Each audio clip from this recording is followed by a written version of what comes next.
Drin, duwa mo na Drin para maka-chicken ka da.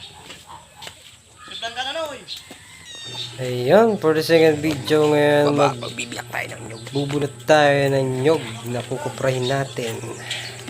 Tara, samahan kami. Magtanggal ng bunot na pagkarami-rami.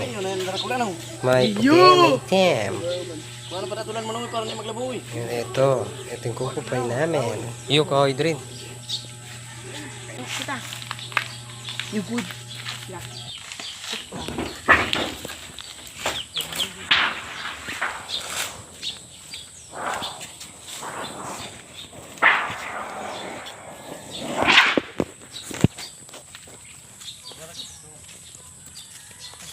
Ayun nga, habang nagpatanggal ako itong nyug na ito sa balat na ito, ay Diyos ko dahil, siguro pinagpapawisan ng singit-singit ko at kasingit-singitan ng ano.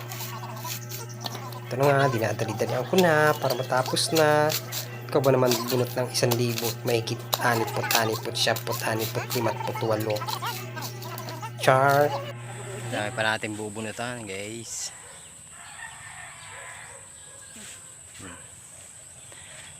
Dami-dami pa naman yan.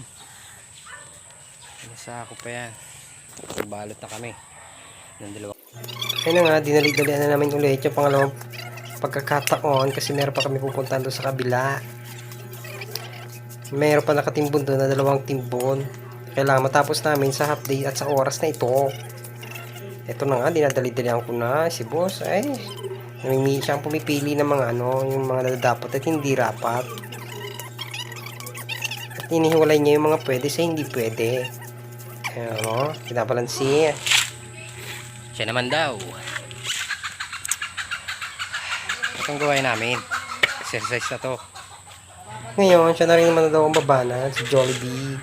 Ngayon, pa siya nahihirapan kasi gusto niya ng fried chicken. Joke lang. Ayun nga, nakakita pa nga kami dito sa baba. Pulot-pulot lang. Namulot lang kami at namulot. At nilagay na sa sako. Ay naku. Kahit ilang piraso pwede niyan. Makakarami rin kami niyan. Eto, dinagdalian na namin. O yan, last na to.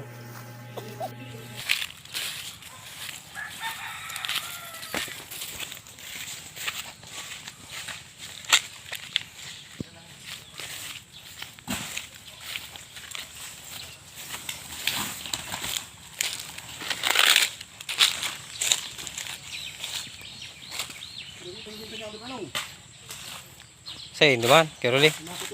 Ayo. Pagod si 1 minutes.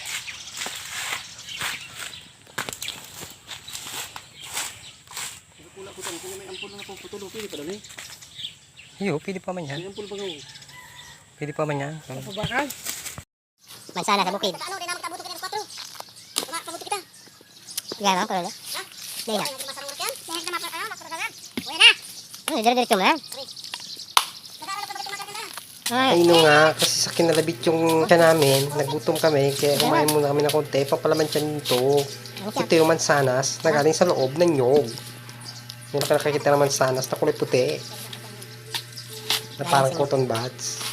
Pero ang sarap niya, matamis, panamnam, at crispy pa. Talo ang fried chicken. Ito na nga, abanay mumukbang tayo, gutom na gutom. Dali-dali ako na nga napagmuya. At masak.